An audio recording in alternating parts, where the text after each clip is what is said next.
Marks on the hands.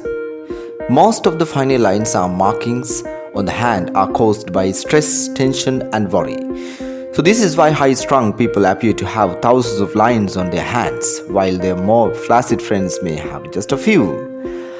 However, there are a number of marks on the hands that can be identified and interpreted. So these include squares, grills, crosses, stars, and circles. By far the most important of these are the squares. Remember that minor markings can appear and disappear quickly if you are experiencing a time of uncertainty and feel that you are unable to handle the situation. You may find a few stars appear in your hands.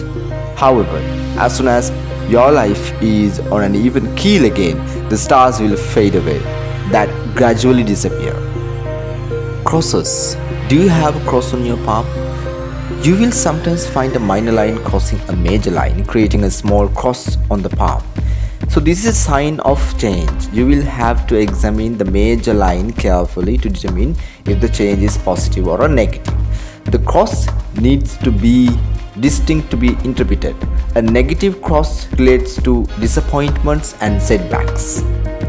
Other crosses can be formed by two minor lines, so these need to be easily visible to be interpreted. So this is because people with a nervous dispositions have hands with many fine lines, most of which are ignored in an interpretation.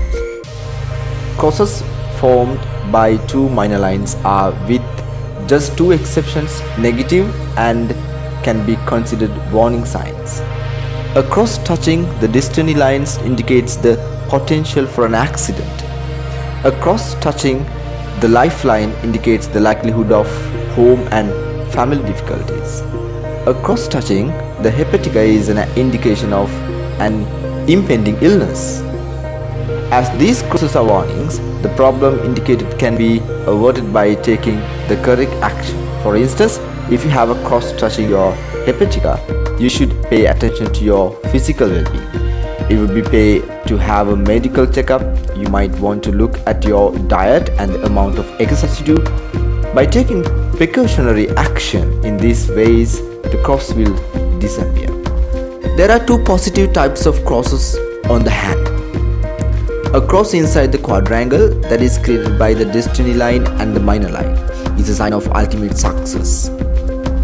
However, it is achieved after much hard work and difficulty.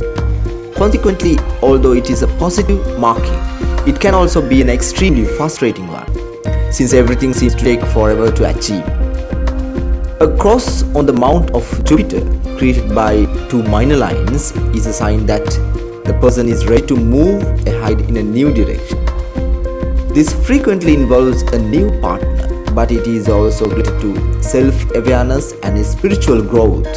A cross on the hand, a cross on the other mounts is a sign of a major obstacle that needs to be overcome. A cross on the mount of Mercury, for instance, indicate that the person will have great difficulty in expressing himself or